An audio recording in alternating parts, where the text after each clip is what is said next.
కురుక్షేత్ర యుద్ధ భూమిపై బాణాలు మెరుపులా ఎగురుతున్నాయి.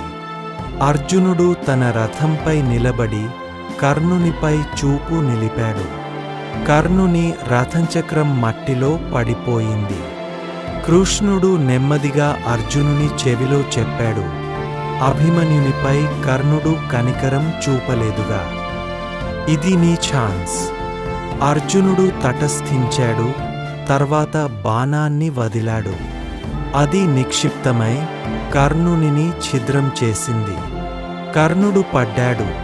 అర్జునుని నైపుణ్యానికి కాదు, అదృష్టం, శాపం యుద్ధానికి బలి అయి మరియు నిశ్శబ్దం అలముకుంది. ధర్మం దాని ధరను వసూలు చేసుకుంది.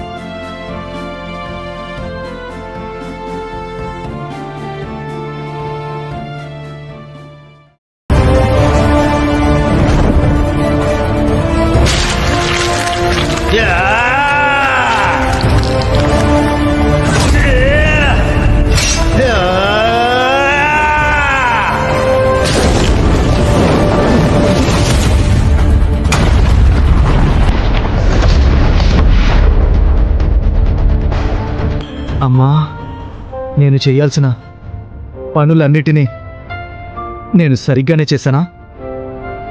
నువ్వు నన్ను గర్వపడేలా చేశావు.